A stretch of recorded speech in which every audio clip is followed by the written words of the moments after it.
are about to review Chapter 5 of Doctor Who Flux. I believe it was called Survivors of the Flux. So first we'll do initial thoughts. So Corey, what did you think of the episode in general? Very, very good question, Farron. I'm still trying to process in a way. Like, I've got all my main thoughts down. I just don't know how I feel.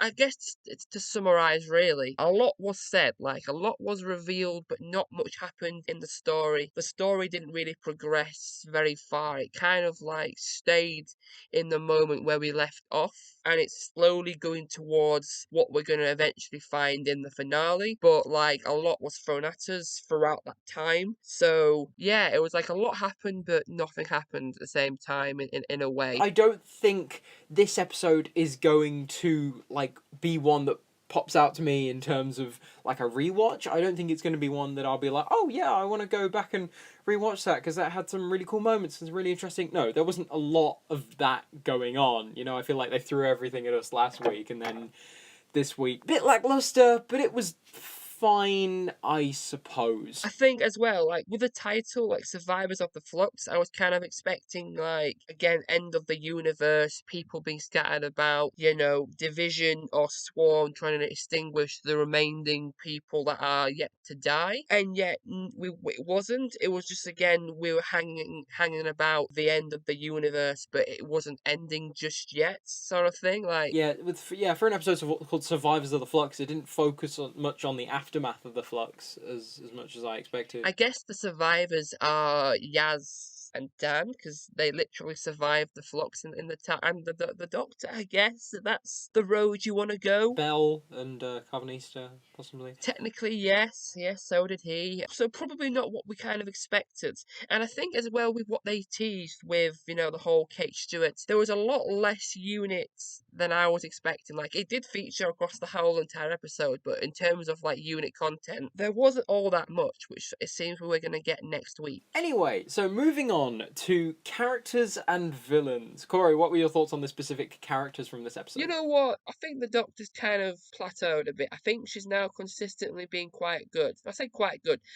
I think like this series, she has been quite consistent. She's managed to keep her personality quite the same, and I think it's been quite a consistent performance. To be fair, I think she was, again, did quite well. In the way that she's reacting to all this news and all this drama going off because she's quite annoyed that things are going off that she doesn't understand, and I think she's kind of taking them on quite well because she's really does want to figure out what this missing piece of her life is, and it's had quite a bit of trauma on her, and she's kind of managing to deal with it in a good way. I guess this episode had a big focus on Yaz and Dan and Jericho. It's been 3 years since they got trapped, and we got a bit to see them, on their travels, on their journeys to try and find a way back. I do like Jericho. I'm not gonna lie, he's quite an intriguing character. I do like him. I like his intelligence and his way about understanding things and his willingness to learn and figure things out. Dan with a beard. Dan with a beard. Yeah, Dan with a beard. Not gonna lie. It's just again, I just love how Dan just interacts with people. To be fair, I just love how he interacts. Honestly, it's honestly, you see somebody, you're right. It's like I don't know. It's nothing, but it's something. Yeah. What about you then? Well, for the characters and villains, yeah, I agree with you about Jodie. She's definitely gotten to a point where she's consistently good as the Doctor. I feel like she's been consistently good all series long. Jericho is just the best, man. Like, this series has been giving us the best side characters in Carvanista and Jericho. They are two of the best characters. Big Finish spin-off with those two as the leads. Why not? It'd be the best thing ever. But yeah, no, they were both really good. I loved seeing Carvanista passenger form thing, and that was it. What was his name? The Grand Serpent? Hey? He was sinister, and yeah, that was it. His snake thing reminded me of the Master in the TV movie.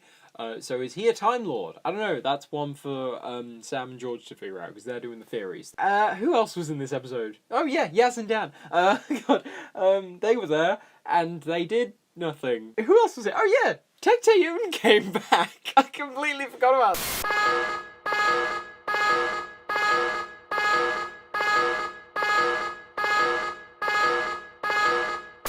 best way to kind of like summarize this is that a lot of things were said whilst the story didn't quite progress very much. It kind of felt a bit weird.